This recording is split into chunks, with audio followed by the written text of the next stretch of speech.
네, 시청자 여러분 안녕하세요. 지금부터는 장외 주식의 세계로 여러분을 안내하겠습니다. 저는 진행의 이화선입니다. 이번 주에도 크고 작은 장외 주식들 소식이 많습니다. 함께 하시면서 그 투자의 힌트 얻어가시면 좋겠네요. 한국장외주식연구소 소영주 소장 나와주셨고요. 지금 바로 인사드릴게요. 소장님, 안녕하십니까? 네, 반갑습니다. 예, 우리 시청자분께도 인사 부탁드릴게요. 날씨가 조금씩 좋아지고 있습니다. 가을이 오고 있는 느낌입니다. 주식시장도 기술적 반등이지만 하나둘씩 반등을 보이고 있습니다. 시장은 정확하게 흘러가고 있습니다. 기다리는 사람이 이기는 시장, 이 장외주식 함께 공부해 보겠습니다. 네, 맞아요. 지금 가을이 오고 있는 것 같다라고 말씀해 주셨는데 얼마 전이 처서였습니다. 이제 처서 지나고 나니까 확실히 아침, 밤에 기온이 확 내려간 것을 체감을 합니다. 조금씩 환경이 변하네요. 우리 투자 환경은 어떻게 변하고 있는지 계속해서 짚어가 보도록 하겠습니다. 먼저 한 주간 이슈를 보건데 일단 제일 먼저 살펴봐야 할 이슈가 등장했습니다. 결국에는 컬리가 그래서 상장을 한다는 거야, 안 한다는 거야 이슈가 많았는데 네. 상장 예비 심사를 통과했고 이제 문제는 몸값 정하기라고요. 네, 그렇습니다. 우리가 컬리가 심사를 청구한 지 5개월 만에 네. 승인이 났습니다. 상당히 늦게 났죠. 예. 그만큼 여러 가지 진통을 겪으면서 1차 관문을 통과했습니다. 이제 2차 관문이 남아있죠. 기업 가치 산정인데 지금 시장의 상태가 상당히 좋지 않습니다. 한때는 4조에서 5조까지 바라봤던 게 마켓 컬리입니다. 지금 시장의 가치는 장외 주식에 거래하는 가치는 1조 원 넘어서 거래되고 있기 때문에 4조까지는 무리일 것 같고요. 아마 앞으로 마켓 컬리가 보일 수 있는 시장의 확장, 뷰티 사업이라든가 해외 진출 사업이 관건이 될 것 같습니다. 이것을 어떤 식으로는 기업 가치에 선정해서 기관들이 어떻게 받아줄까 지켜볼 필요가 있겠습니다. 시장이 정 좋지 않으면 내년 1월 상장도 예상하고 있는 게 컬리의 입장입니다. 그렇군요. 한때는 이 몸값이 4조 원에 육박했던 것으로 기억을 합니다. 과연 이 진통 구간 또 앞으로의 관문이 남아있는 상황이기 때문에 지속적으로 저희도 함께 팔로우업 해보도록 하겠습니다. 컬리 이슈 살펴봤고요. 이어서 또 한 가지의 IPO 뉴스에 있어서 큼지막한 이슈가 있었습니다. 바로 11번가인데요. 자, 네, 주간사 그렇죠. 선정 됐네요. 그렇죠. 우리가 IPO 예정 이커머스 예정 기업 중에 11분간 늘 포함되어 있었습니다. 네. 현재 남아있는 이커머스 시장 중에서 가장 크죠. 2021년도 매출액이 한 11조 원 가까이 됐던 대기업입니다. 우리가 기본적으로 남아있는 기업들이 11번가, SH닷컴, 마켓컬리, 오아시스 이렇게 남아있지 않습니까? 예. 이 중에서도 가장 큰 게 현재 매출액 부분으로 봤을 때 매출액이 거래 추이로 봤을 때 거의 11조 원에 육박하는 11번가가 한국투자증권, 골드만삭스 이 두 곳을 주관사로 선정했다는 것은 상장으로 가겠다는 것입니다. 그래서 기본적으로 시장에 남아있는 이커머스에 남아있는 11번가, 마켓컬리, 오아시스 이런 종목들이 지금 시장을 녹화하고 있고 시장의 반응은 이렇습니다. 적자 성장 기업에 대해서 얼마만큼 점수를 줄 것인가. 그래도 지금 상태에서 이 적자 성장 기업들이 지금이라도 가야 된다. 내년 시장을 예측할 수 없기 때문에 너나 없이 상장을 서두르는 모습을 보이고 있다. 이렇게 보시면 될 것 같습니다. 예, 11번가에 있어서도 차근차근히 그 절차를 밟고 있습니다. 관련해서 흐름들 계속 살펴볼게요. 이어서 다음 이슈입니다. 요즘 인터넷 뱅크에 대한 이야기가 많은데 진짜 말이 많았던 게 전금법이라고 해서 결국엔 뭐 송금이 되네 안 되네 이슈가 되게 많았거든요. 근데 아무래도 좀 도마 위에 오르다 보니까 이 주가가 빠진다는 거죠. 네, 그렇습니다. 우리가 상장되는 카카오뱅크를 보시면 알겠지만 한때 10만 원이 넘어가던 주식 아니겠습니까? 지금 2만 원대 선에서 움직이고 있지 않습니까? 이게 바로 현재입니다. 카카오뱅크, 인터넷뱅크의 현 주소입니다. 마찬가지로 그 2위를 달리고 있는 K뱅크, 이 K뱅크의 주 수입원이 바로 업비트에서 이루어지고 있습니다. 바로 업비트의 가상계좌, 가상자산 거래소에서 이루어지고 있는데 현재 가상자산 거래소가 상당히 부진을 면치 못하고 있습니다. 그러면서 업비트, K뱅크 특히 업비트를 서비스하고 있는 K뱅크의 순이익이 직격탄을 맞고 있고 현재 카카오뱅크와 및 여타 K뱅크뿐만 아니라 다른 인터넷뱅킹 은행 자체도 힘들기 때문에 토스뱅크도 마찬가지입니다. 현재 카카오뱅크를 넘어서 K뱅크, 토스뱅크 연중 최저치를 기록하고 있고 드디어 15,000원 선까지 내려왔다. 네. 한 주간 가장 낙폭이 컸던 종목이 바로 이 K뱅크이기 때문에 좀 더 보수적 관점으로 접근할 필요가 있다. 이렇게 말씀드리겠습니다. 네, 지금 구간은 아무래도 좀 살얼음판입니다. 보수적인 관점으로 인터넷 뱅킹 쪽은 바라봐야 한다는 시각 견지해 볼게요. 이어서 다음 이슈 바로 살펴볼까요? 역시나 카카오에 대한 이야기가 나왔으니까 카카오 모빌리티 쪽으로 한번 봅시다. 원래는 매각을 하려 했다가 다시 또 철회하는 쪽으로. 정말 오랜 또 6개월 가까이 예. 한다 안 한다 한다 안 한다 말지 많지 않았습니까? 예. 그러나 끝내 잔류를 결정을 했습니다. 카카오 그룹에. 기본적으로 카카오 모빌리티의 원활한 서비스를 위해서라면 카카오 없이는 이룰 수 없다는 것을 느낀 모양입니다. 기본적으로 우리가 골목 상공까지 침범한다는 욕을 먹으면서 카카오 모빌리티가 카카오 그룹에 남는 이유는 가장 큰 것은 원활한 서비스다. 또한 고객 응대에서 이 카카오만큼 뛰어난 그룹이 없기 때문에 카카오 보호 아래서 카카오 모빌리티는 더 성장할 가능성이 있고 시장의 가치도 좋은 쪽으로 받아들이고 있습니다. 있기 때문에 카카오 모빌리티는 내년 상반기에 상장될 가능성이 있다. 이렇게 보시면 될 것 같습니다. 좋습니다. 자, 카카오에 대한 이슈는 계속해서 달궈질 것으로 보이니까요. 체크를 좀 해보겠고. 이어서 그다음 우리가 장외 주식시장에서 화두를 보였던 게 있다면 소카입니다. 여러분, 소카가 사실 유니콘이라는 그렇죠. 그 어마어마한 타이틀이 있었기 때문에 기대감도 많았는데 막상 IPO 시장으로 딱 문을 열고 시장에 들어서니 요즘 IPO 시장 되는 일이 없습니다. 어떡해요? 특히 대여주죠. 예. IPO 시장 대여주인데 공유 플랫폼 1호 기업 아니겠습니까? 예. 공유 서비스. 그래서 우리가 누구나 없이 이 소카에 기대를 걸었습니다. 소카가 보기 좋게 흥행에 참패했습니다.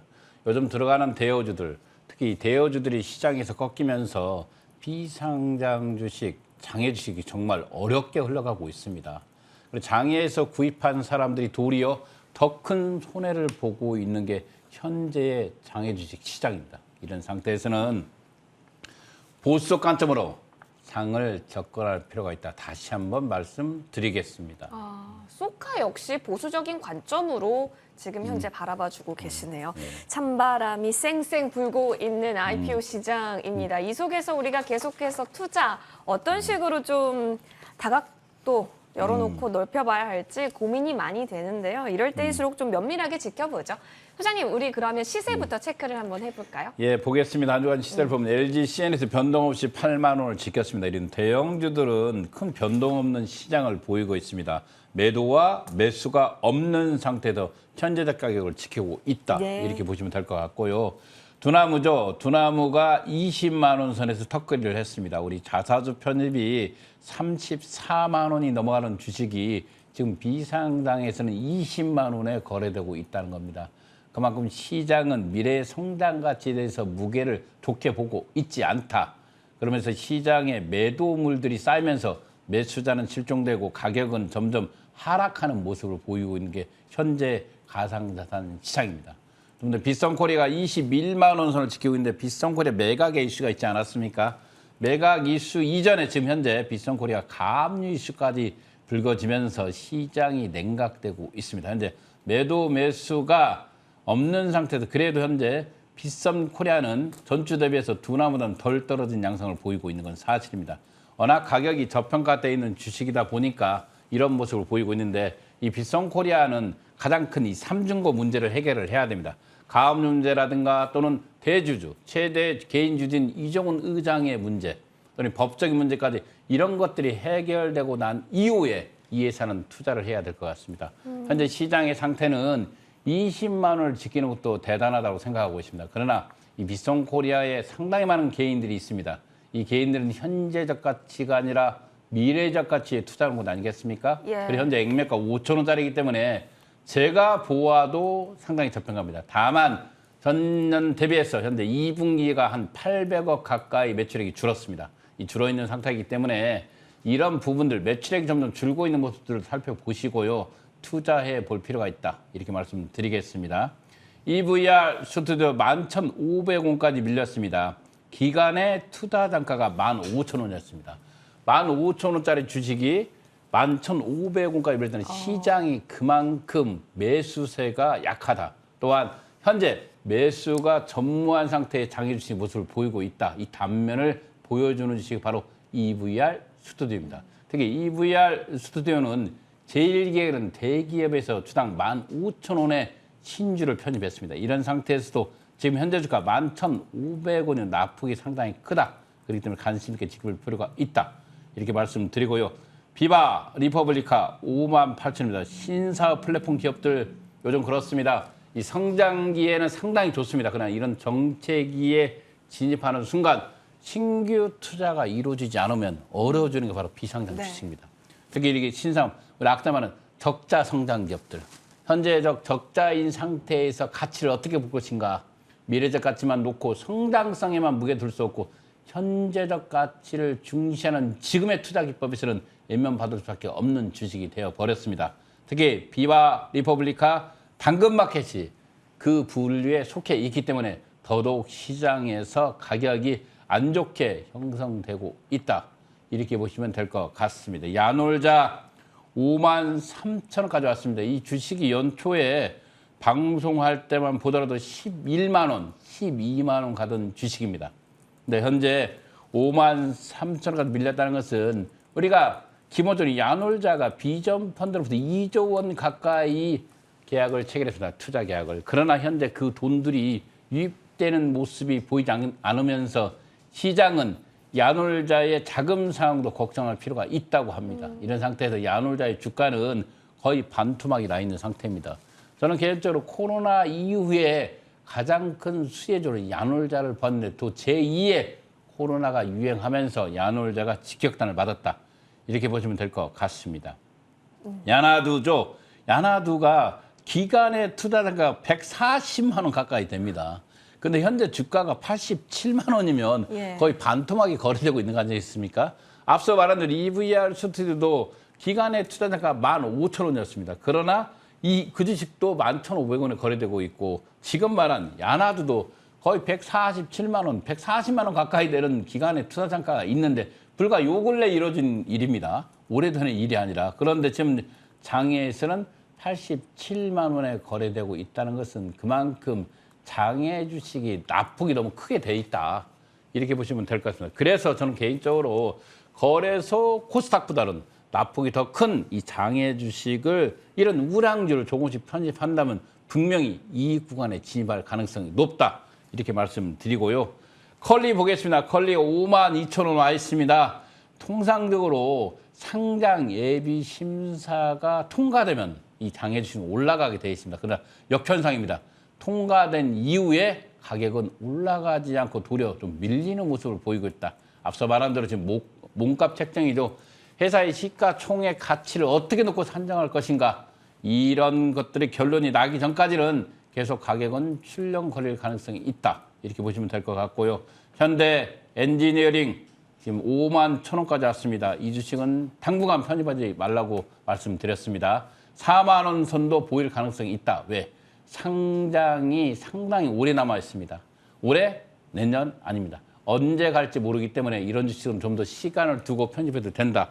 이렇게 말씀드리겠고요. 바디프렌드가 올 한 주 가장 많이 올라간 주식이 되었습니다. 기본적으로 바디프렌드가 올라가는 원인은 우리가 몇 인 이상의 기업들에게는 의무적으로 휴게실을 설치하라라고 했습니다. 근데 의무화되면서 가장 큰 수혜자가 이 바디프렌드가 그래서 50% 가까이 매출이 증가했다.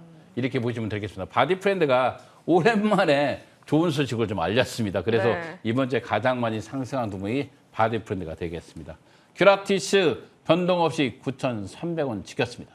와, 그래도 이 가운데 쭉 보니까 개별적 이슈 소화하면서 또 점핑을 했던 부분들도 보이고, 근데 거의 대부분 찬바람이 싱싱 불고 있는 모습이 그려져서 한편으로는 또 좋은 기회가 될 수 있으면 잘 잡아야겠고, 그리고 기다릴 줄도 아는 그 자세가 필요해 보였습니다. 확실히 IPO 문턱을 넘기 위한 우리 비상장 주식들은 성장주들이 많이 포진이 되어 있지 않습니까? 네, 그렇습니다. 소장님, 근데 요즘 성장주가 참 제가 치르기가 힘든 상황이어서 예, 그렇습니다. 예, 투자 자체가 한산하네요. 우리가 적자 성장주라고 해서 말씀드렸잖아요. 실은 이 성장기에는 이런 게 문제가 되지 않습니다. 네. 근데 지금 정체기에는 그렇죠. 새로운 신규 투자가 이루어지지 않으면 흔들릴 수가 있습니다. 네. 상당히 위험한 게 바로 장애주식입니다. 이 장애주식은 상당히 체력이 약하기 때문에 이런 정체기에 신규 투자가 이루어지지 않으면 흔들릴 수가 있습니다. 그래서 이 정체기에는 자금 사항이 좋은 기업에 투자할 필요가 있겠죠. 그리고 이런 정체기에는 투자보다는 관망하는 게 더 좋다. 이렇게 말씀드리겠습니다. 지금은 관망의 자세로 지켜보도록 할게요. 자, 그럼 좋습니다. 이제부터는 장외주식 시장은 관망하면서 더 공부를 할 수 있는 시간입니다. Q&A 시간으로 함께 해보시죠.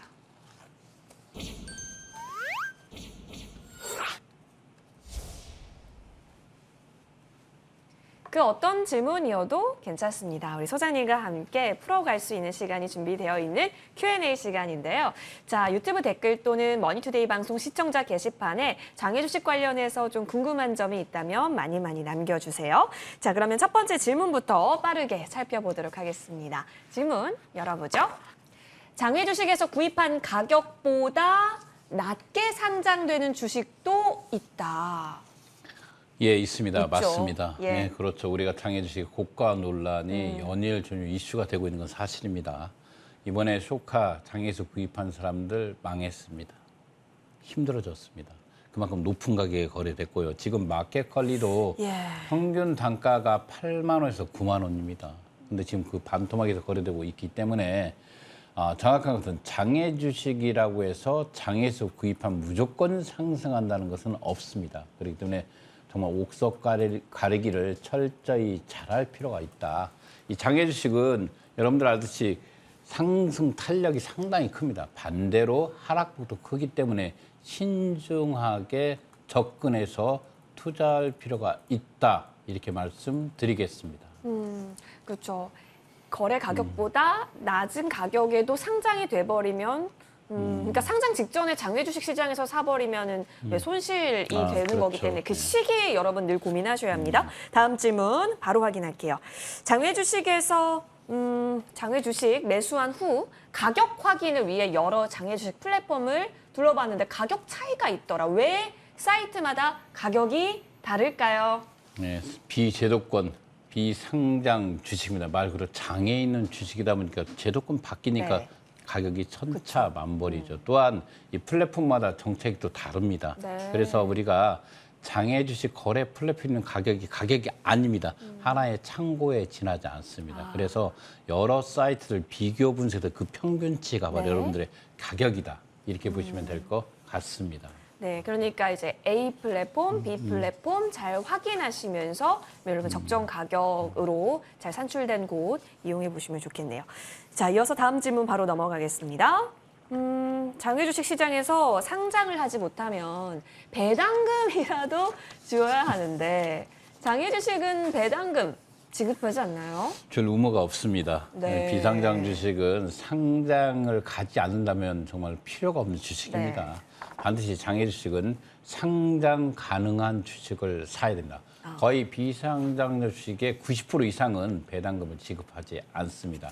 설령 배당금을 지급한 회사들은 상장을 가지 않는 경우가 더 높습니다. 그렇기 때문에 장애 주식은 배당금을 받기 위해서 투자하는 회사가 아니라 장에서 구입한 주식이 상장했을 때 나는 이익을 보기 위해서 투자하는 시장이다. 이렇게 보시면 될 것 같습니다.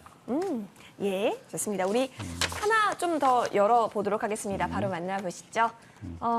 비상장 주식 매매를 하고 싶은데 세금이 사실 우리에게 있어서 꼭 살펴봐야 될 부분이잖아요. 네, 그렇습니다. 이 비상장 주식은 거래소 코스닥과 달리 양도세라는 세금이 있습니다. 예.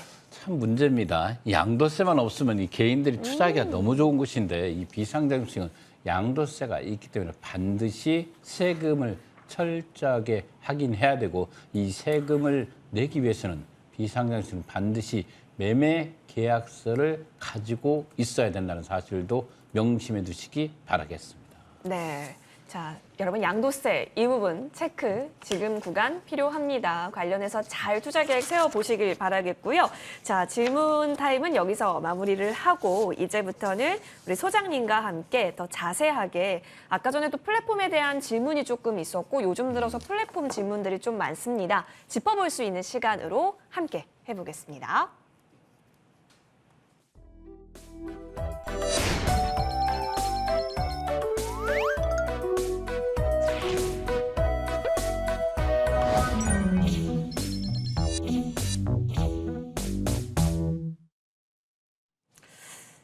장외 주식을 하고 싶다라고 한다면 여러분 당연히 우리 검색창에 뭐 장외 주식 이렇게 치게 될 거예요. 그렇게 되면 이제 거의 대부분 플랫폼을 마주하게 되실 거고 그런 플랫폼의 가입부터 어떤 식으로 하는 거지 점점 알아가실 텐데요. 자, 그러면 이용을 하다 보면 이렇게 문제점들이 이제 보일 수밖에 없습니다. 아무래도 비제도권에서 펼쳐지고 있는 부분이기 때문에 그래서 그런 문제점을 지금 구간에서 잘 체크를 해 놓으시면 오히려 또 좋죠. 원활하게 투자할 수 있기 그렇습니다. 때문에 한번 참고해 장애주식 보죠. 플랫폼을 알아야만이 그럼요. 여러분들 거래 시작을 하는 겁니다. 네. 그래서 요즘 이 장애주식 거래 플랫폼들이 신규제 사항으로 인해서 얼어붙는 건 사실입니다. 거래 종목도 상당히 줄었죠. 또한 기본적으로 장애주식이 현재 이 정책위에서 이런 규제까지 맞물리면서 상당히 고전을 번지 못하고 있습니다. 그러나 장애주식 거래 플랫폼 시장이 좀 더 활성화되기 위해서는 현재적 문제점들이 있습니다. 이런 문제점이 해결한다면 일반 개인들로부터 더 많이 사랑을 받고 더 많이 이용하는 플랫폼, 아주 장외주식 거래 사이트가 될 가능성이 있기 때문에 몇 가지 문제점을 한번 지적해 보겠습니다. 가장 큰 문제가 바로 허수 주문입니다. 이 허수라는 것은 우리가 늘 말하는 공매도 공매수라고 표현을 합니다. 우리가 공매도 공매수는 허수, 주식을 사지 않는 사람이 주문을 냈고 주식을 팔지 않는 사람이 매도에 오르는 경우죠. 이런 사람들의 가장 큰 원인은 가격을 교란시키기 위해서 나온다는 거죠. 그래서 저는 개인적으로 서울거래소 비상장, 증권프로도 비상장, 또는 38 커뮤니케이션 또는 피스탑 이런 대표적인 거래 플랫폼들이 어느 특정 선의 허수 주문들은 자동으로 삭제할 수 있는 프로그램을 개발할 필요가 있다. 또한 이 허수 주문의 거의 90% 가까이가 누가 내가냐면 중개업체들이 되고 있습니다. 그래서 중개업체들이 지속적으로 반복적으로 같은 종목에 대해서 낸다면 더 이상 사이트에 올라가지 않는 시스템을 개발할 필요가 있다. 이렇게 말씀드리고 싶습니다. 기본적으로 비상장 주식, 장외 주식은 비제도권 시장이다 보니까 누구나 매도 매수할 수가 있습니다. 그러나 그러다 보니까 적정 가격을 확인할 수 있는 게 없습니다. 그래서 유일하게 개인들이 선택하는 게 바로 이 플랫폼들 아니겠습니까? 이 플랫폼들이 기본적으로 시장의 기반을 대변할 수 있는 아닙니다. 상당히 약합니다. 단주 거래로서 가격이 결정되기 때문에 진짜 이 가격이 적정한 가격은 아무도 알 수 없습니다. 그래서 저는 이 첫걸음은 허수 주문을 방지하는 프로그램을 개발하고 두 번째로 단주 거래가 아니라 일평균 거래 금액으로 가격이 책정되기를 바라고 있습니다. 또한 가격 범위가 없습니다. 그래서 기본적으로 어떤 밴드가라고 표현을 하겠습니다. 네. 우리가 어느 밴드가를 설정해 놓고 그 밴드를 벗어나면 매도가 되지 않고 매수가 되지 않는 밴드가를 설정하는 게 좋을 것 같고 현재 장외주식 거래 플랫폼인 서울거래소 비상장 또는 증권프로도 비상장, 38 커뮤니케이션 피스타 이곳을 보면 거의 90%가 중개업체들이 장악하고 있습니다. 그들이 시장을 애국하고 있는 건 사실이지만 한편으로 그들이 또 시장을 활성화시키고 있기 때문에 저는 개인적으로 그 중개업체들이 제도권에 들어오기 위해서는 새롭게 어떤 제도를 장치를 만들어서 그들에게 교육 프로그램을 주고 어떤 자격증을 부여한다면 훨씬 중개업체들의 어떤 이런 불합리한 거래는 줄어들 가능성이 있다. 이렇게 말씀드리고요. 끝으로 마지막으로 보면 개인 투자자를 위한 교육이 전무한 사실입니다. 그래서 저는 개인적으로 우리가 그동안에 증권사들이죠. 삼성증권, 신한금융투자 이런 증권사에서 제도권 내에서 교육 프로그램을 만든다면 훨씬 안전한 투자가 지속될 것이다. 이렇게 말씀드리면서 마치겠습니다. 네. 플랫폼에 이런 부분이 문제였구나 잘 보시면서 여러분 앞으로의 매매 이어가시면 좋을 것 같습니다. 자, 장외 주식 상식 투자 이번 주 소식 여기서 정리하고요. 저희는 다음 주에 인사드리겠습니다. 시청해 주신 여러분 고맙습니다.